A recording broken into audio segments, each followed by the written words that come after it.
Muy buenos días, Miguel Ángel Pichetto. Hermoso día de hablar con vos para dos temas fundamentales: el balance del medio año de gobierno, pero también qué significa este triunfo de la extrema derecha o la ultraderecha en Europa, en lo que Argentina parece sintonizar el humor de época, pero no el resto de América Latina, donde México, en Brasil, en Colombia, en Chile, en Sudamérica, en Latinoamérica en realidad, gana la centroizquierda. ¿Tendrá que ver con nuestro alto porcentaje de inmigrantes europeos, a diferencia del resto de los países de Latinoamérica?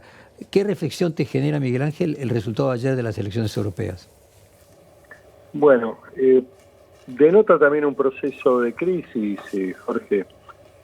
Indudablemente no hay hechos demasiado nuevos. En Francia la extrema derecha existe desde el año 1960. El abuelo de Marine Le Pen, el padre de Marine Le Pen, armó el Frente Nacional y siempre compitió electoralmente, era tercera fuerza o cuarta fuerza, pero en los últimos tiempos Marine Le Pen vino creciendo y además ayornando su discurso.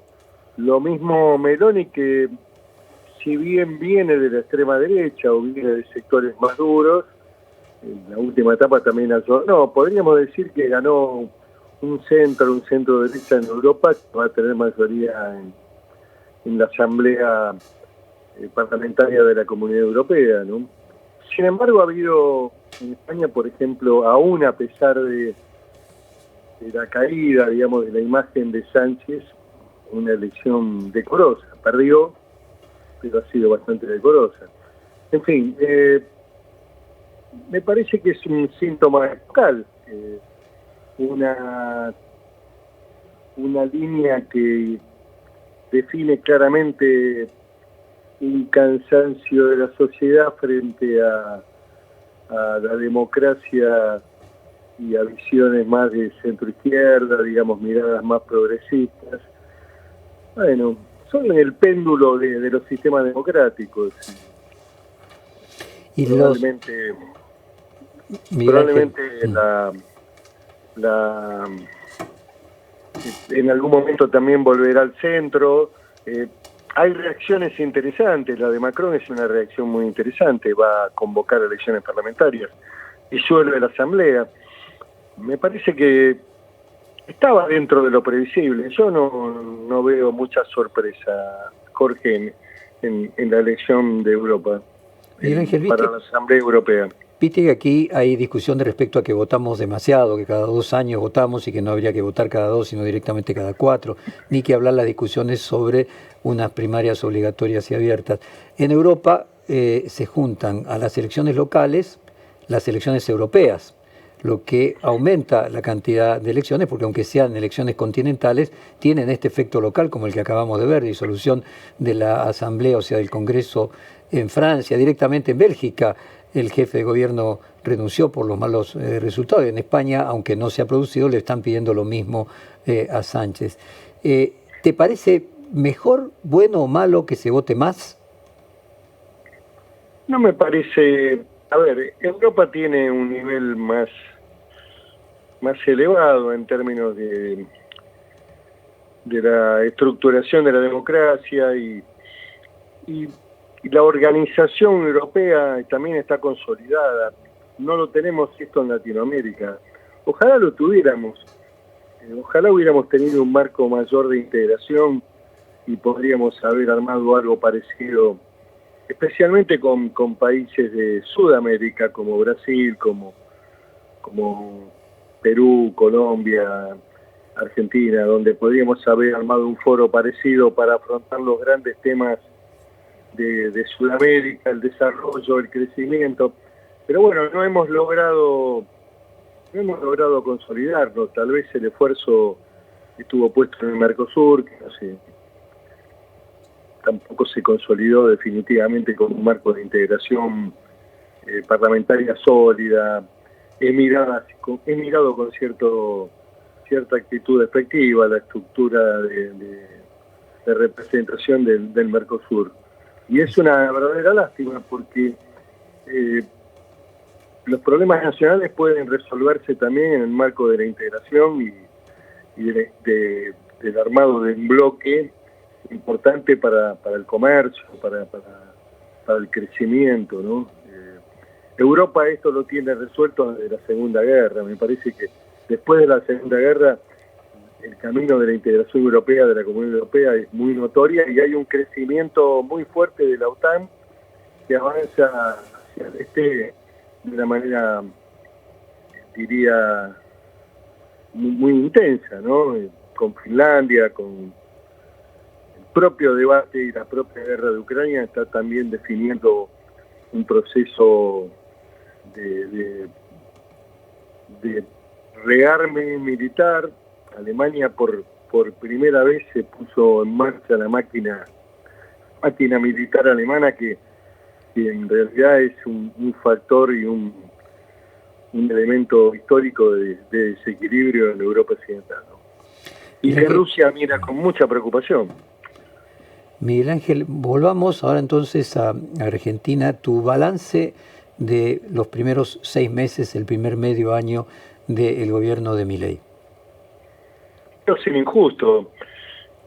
Tal vez es poco tiempo para hacer una evaluación correcta, más precisa, pero podríamos resumirla en una gran columna, una gran vía de funcionamiento del gobierno de Milei que tiene que ver con el intento de ordenar el déficit fiscal de cualquier manera. Lo hizo y llegó a puntos de equilibrio. Digo de cualquier manera porque algunas cosas las hizo no pagando, pero bueno, está ahí en ese punto, bajar la inflación y ordenar las cuentas y tener equilibrio fiscal me parece que es el balance positivo que hay que analizar. Después, bueno, también hay que sostener y decir que hay algunas cuestiones que configuran déficit de gestión. Hay alguna estructuración del gabinete de ministros y el ministerio que me parece que tendría que ampliar. Yo creo que el Ministerio de Capital Humano es una infraestructura política institucional muy, muy grande que, más allá de méritos, capacidades de la actual ministra, resulta prácticamente muy difícil afrontar la tarea de gestión. Muy recientemente le quitaron a la ministra Petovelo el área de salud, han designado un ministro de salud con un perfil demasiado bajo para una Argentina que siempre tiene problemas. Ha pasado al dengue sin pena ni gloria, sin respuestas institucionales. Me parece que allí en ese ministerio está concentrado las mayores demandas desde el punto de vista de la vida, de la sociedad, de la gente. Y bueno, me parece que debería corregir, debería ampliar la base de sustentación y un ministro más, un ministro menos, no creo que haga, porque además funcionan como secretaría, funcionan tal vez con pérdida de cohesión. Y no estoy descalificando a la ministra, me parece que ha habido algunas cuestiones que han aparecido en la última semana que denota precisamente eso, el control, la falta de atención frente a estos temas produce problemas. Me parece que en el país de Sarmiento deberíamos tener un ministro de Educación, en fin. Pero bueno, son los diseños, el presidente tiene derecho a diseñar el modelo ministerial, me parece demasiado poco, me parece que sería importante ampliar, digamos, la estructura ministerial con gente con experiencia. Y el otro tema, que en la administración pública argentina, para consolidar una buena gestión, también tenés que pagarle bien a los funcionarios. Pagar bien significa tener sueldos razonables, porque de lo contrario no encontrás gente jerarquizada que quiera trabajar en el sector público. Este me parece que es un tema que también hay que revisar. Y colisiona también con esa visión del capitalismo, de libertad, de libertario. y se asimila mucho a la izquierda dura, que dice, no, hay que tener sueldos de maestro de grado para todos los cargos, en fin. Me parece un error eso, un error.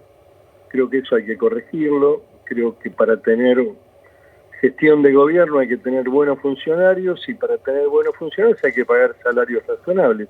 No producir tampoco las distorsiones que tiene este gobierno, que tolera o permite que en una empresa estatal se paguen $60.000 de sueldo, en organismos del Estado haya salarios de 30 millones de pesos, en directorios de bancos o empresas haya sueldos que son superiores a empresas privadas de Estados Unidos. En fin, ordenar este tema, no debatirlo. Nadie tiene que ganar más que el presidente. Ordenar también el tema de la remuneración del Congreso, que sea equilibrado, razonable. Por encima del presidente ninguno, y a partir de ahí hacer una escala salarial que permita no discutir más y que tampoco abra, Jorge, el camino de la indignación de algunos colegas tuyos que deberían leer el libro de Inenariti, que un día te lo comenté y que vos lo leíste con mucho detenimiento. Hacer de la indignación una forma de expresión del periodismo, que es vieja. En Europa ya pasó, hace más de 20 años que ya pasó. Miguel Y Ángel, viene a cuento con el Día del Periodista y saludarte, un poco atrasado, pero me parece que hay que también reflexionar sobre esa actividad tan importante. Miguel Ángel, respecto de la construcción de ciencias sociales a través de la contrafáctica, que es la única forma que tenemos de poder hacer teoría, una ley bases, no sé si esta un poco más atemperada, un poco más corregida, una ley bases que alentara las inversiones, que generara ventajas para los inversores, que generara alguna forma de reforma laboral, de reforma tributaria, hubiese sido aprobada ya hace tiempo si en lugar de haber triunfado la Libertad Avanza hubiese triunfado cualquiera de los otros dos partidos mayoritarios. Es decir, ¿cuánto de la política se construye a través de las relaciones personales y llamar ratas a los legisladores finalmente lo que hace es que pase medio año sin que esté aprobada? Bueno, la forma y el fondo en política es importante, el diálogo es muy importante. El gobierno debería haber intentado consolidar una mayoría parlamentaria. Tal vez el diseño de la ley bases, que yo comparto en los grandes trazos. Yo creo que es importante un proyecto de promoción de inversiones en los grandes temas que la Argentina tiene para el desarrollo, como la minería, el petróleo, el gas, la agroindustria. A mí me parece que es muy interesante eso. Hay temas de la ley bases que son importantes para el diseño de la gestión. Si me preguntás, creo que el gobierno tiene que tener este instrumento lo más rápido posible. Esperemos que el Senado el miércoles ratifique la ley, la modifique en los temas que el Senado entiende como Cámara Revisora que la tiene que reformar. Y luego ya la última instancia de diputados, que va a ser más rápida porque se van a analizar únicamente las reformas. Así que yo espero que la ley y el capítulo fiscal, que es también muy importante en términos de recaudación, en términos de instrumentos que son imprescindibles hoy porque empiezan a haber síntomas de crisis en las empresas. Por lo tanto, la moratoria es un elemento muy importante que está siendo reclamado por el sector económico, empresario e industrial, que tiene caída de la actividad. Así que, en síntesis, te diría que es importante que el Congreso le dé estos instrumentos. Si vos me preguntás a mí, el diseño de un proyecto de 600 artículos, refundante, de la Argentina, ¿viste? Este espíritu refundador que tienen todos los gobiernos. Todos los gobiernos tienen dos temas: la refundación como objetivo y la seducción por la inteligencia. Pero bueno, dejando de lado eso, casi con humor te lo digo, Si hubiera habido a lo mejor proyectos más temáticos, más cortos, sin duda que las leyes hubieran salido. En diciembre hubiera tenido la emergencia económica, algunas delegaciones, seguramente también el blanqueo y la moratoria como instrumentos para empezar a mover recaudación. Y yo creo que la ley de impuesto a los ingresos también podría haber sido votado en diciembre y empezar una agenda parlamentaria, una interacción con el Congreso positiva. Y por supuesto que es el deber de un gobierno de minoría tratar de sumar. Siempre es mejor sumar que restar, y para sumar hay que tener diálogos positivos, construcciones razonables. Esto lo he dicho en varias oportunidades. No creo bueno ni conveniente, y tampoco dura para siempre, un liderazgo de coerción. En general hay que tratar de armonizar las relaciones con el Congreso, porque el proceso presidencial es largo, son 4 años, 3 años y medio faltan por delante, y indudablemente hay que ir mejorando la relación. Y entender una cosa, que la legitimidad del Congreso es tan legítima como la del presidente. Son consecuencia del voto popular, y entender que el Congreso sanciona leyes, analiza los temas. Hemos estado 6 meses con la temática previsional, 6 meses, desde que empezó el gobierno, donde vimos cómo se deterioraba el poder adquisitivo de los jubilados, cómo en el marco del ajuste del gobierno casi 1,5 del PBI fue afectado al sector previsional. Y entendíamos que había que corregir el DNU que el gobierno dictó. Incluso lo hablamos también, le planteamos que en lugar de 12 para enero pusiera 20, y eso equilibraba la recomposición, era un acto de justicia. Tratabas de ordenar ese tema para siempre, porque tenías una fórmula votada por el Congreso. ¿Qué fue lo que finalmente salió? Y a esos que dicen, el otro día tuve un diálogo por chat con un empresario que está radicado en Nueva York, que me planteaba, casi interpelándome, cómo ustedes votan un recargo en el tema fiscal sin determinar de dónde van a salir. Bueno, yo le contaba, le decía, mire, van a salir de la restitución del impuesto a las ganancias, que en su momento, en la gestión de Sergio Massa, también con el voto del actual presidente fue dejado de lado, se prescindió del impuesto a las ganancias. Un impuesto que se cobra en todos los países, se llama ingresos, ganancias, como quieras llamar. Se restituye ese impuesto, es casi el 1% del PBI, 0,40 es lo que va a recaudar la nación, se comparte con las provincias 0,60.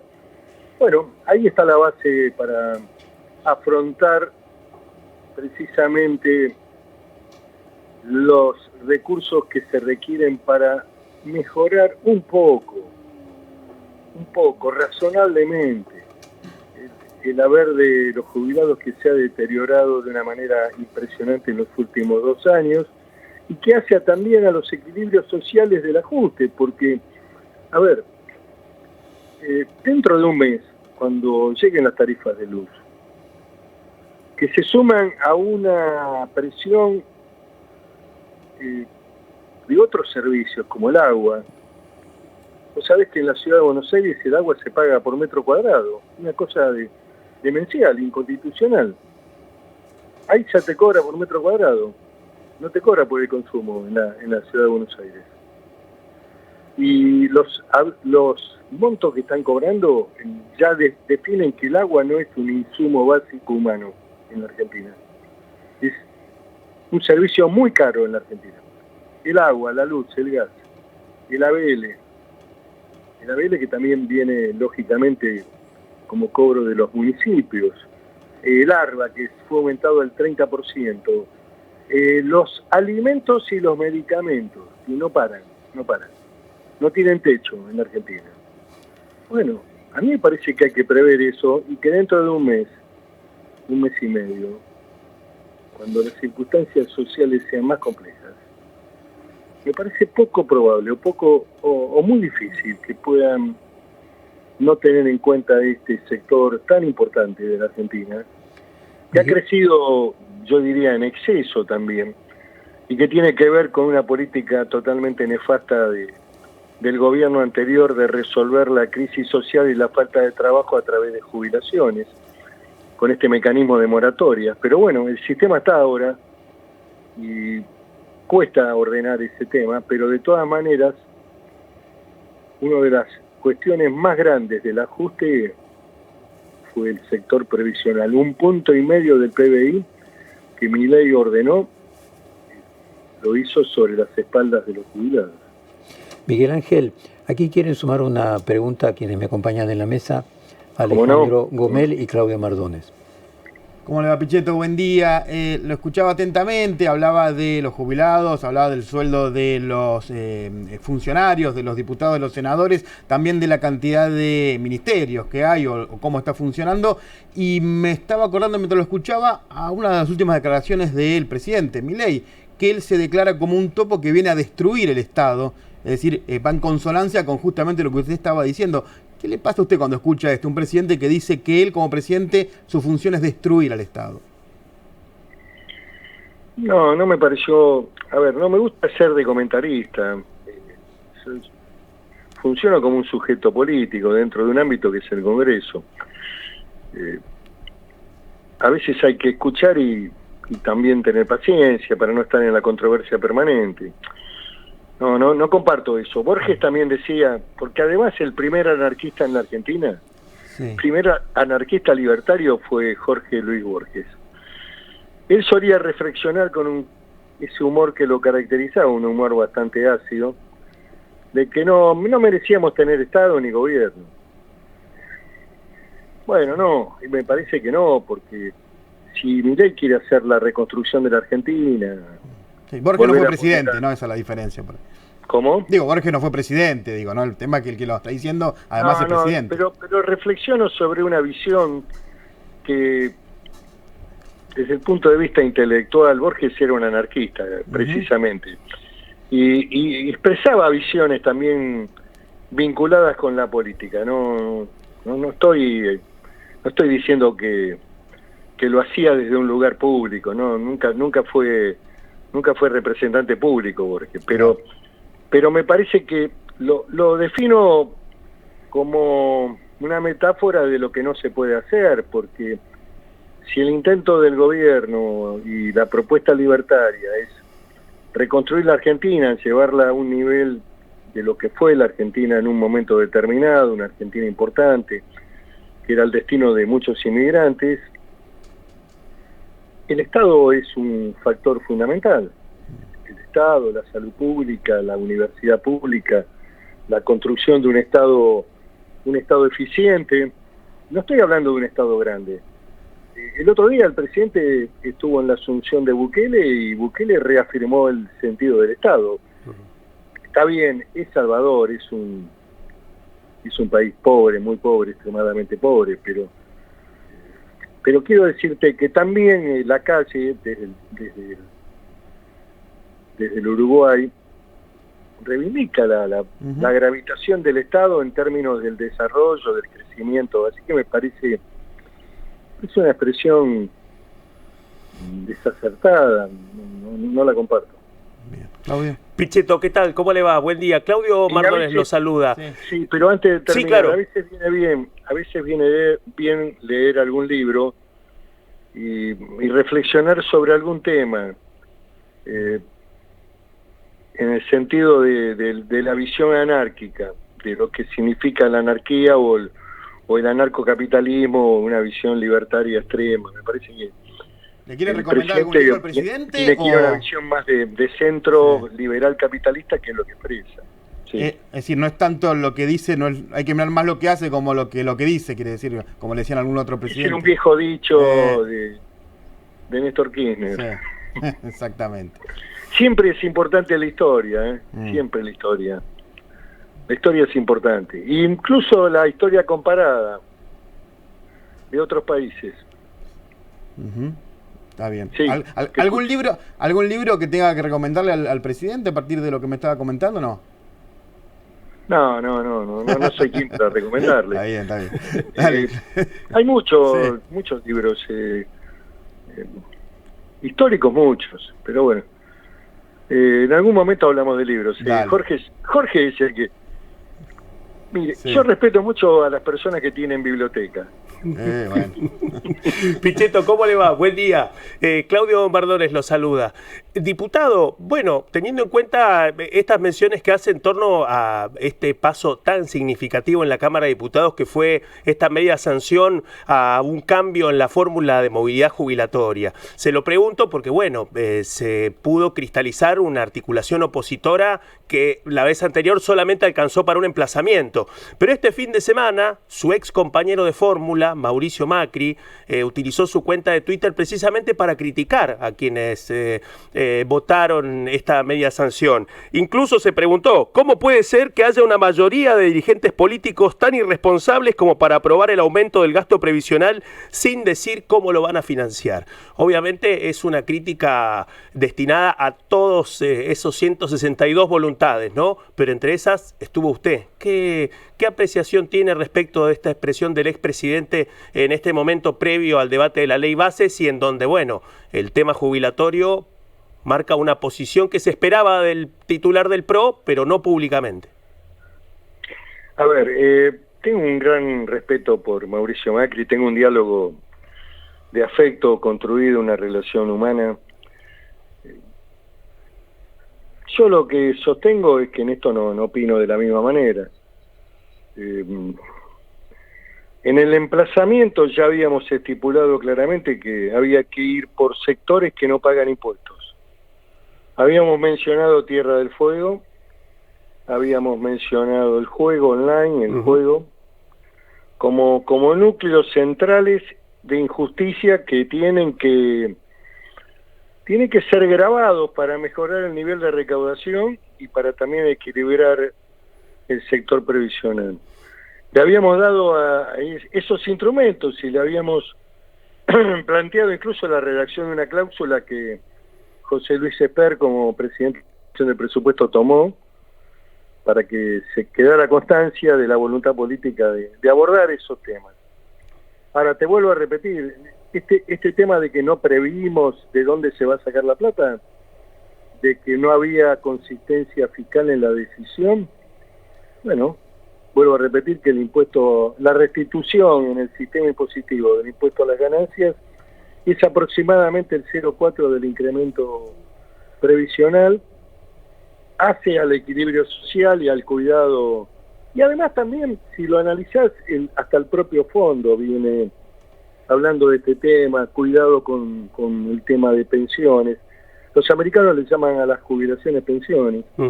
Cuidado porque no se degrade lo social. Ha habido varios mensajes que incluso hasta llamaron la atención proveniendo del Fondo Monetario. Pero bueno,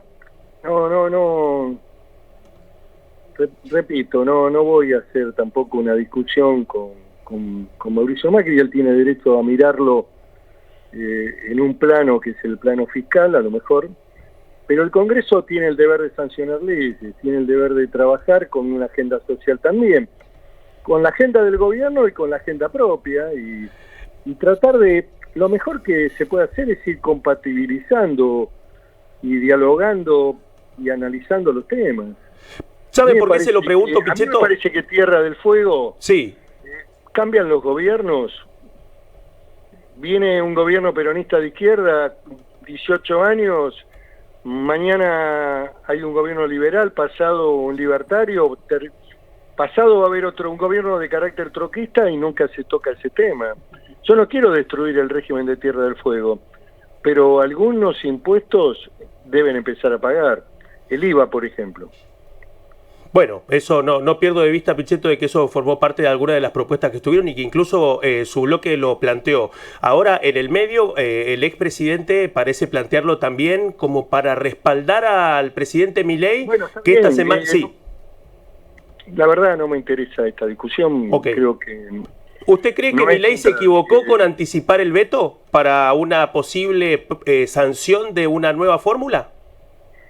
el veto siempre es una alternativa que tiene el Poder Ejecutivo. Tiene que analizar las circunstancias de tiempo, de lugar, de momento, de la sociedad, de los reclamos. Esto va a tener todavía un desarrollo, tanto en el Senado, Ujú. donde se puede votar como va de diputados o se puede modificar, y después también analizar cómo está la sociedad. Yo lo que creo, si uno analiza todos los... Porque acá parecería que el tema apareció de golpe, que se trató intempestivamente. Acá el debate fue dentro de las comisiones del Parlamento. Dentro de la Cámara de Diputados hubo una discusión en la Comisión de Presupuestos que preside un hombre de la Libertad Avanza, José Luis Esper, un economista, y se trató en la Comisión de Previsión, y se trató en forma conjunta, y se llegaron a 4 dictámenes. Había un dictamen que era de Unión por la Patria, cuando hablan de la construcción de las alianzas. El proyecto de Unión por la Patria era 1.9 del PBI, para recomponer el haber jubilatorio. 1.9. Era indudablemente algo imposible hoy. El proyecto que salió votado es la conjunción de la propuesta radical, la nuestra, el aporte de otros diputados de bloques minoritarios como la coalición cívica, y es 0,4 del PBI. 0,4, sí es.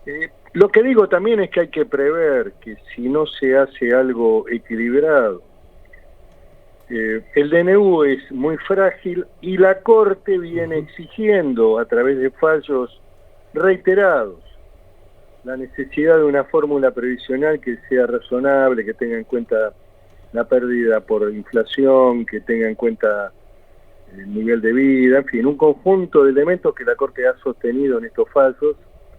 Y lo que iba a pasar, o ya estaba pasando en la Argentina, era la disparada de miles de juicios, como siempre ocurre en el mundo judicial. Los reclamos iban a volar, y lo que no se pague ahora se va a pagar al final del camino con juicios. Todavía hay juicios pendientes que tienen la ANSES para pagar a cientos de miles de jubilados. Miguel Ángel Pichetto, muchísimas gracias por tu tiempo, por tu sabiduría. Te mandamos un abrazo enorme y como siempre nos mantenemos en contacto. Muchas gracias, un saludo Jorge, te mando un gran abrazo y también a tus colegas. Muchísimas gracias. Acabamos de hablar con Miguel Ángel Pichetto.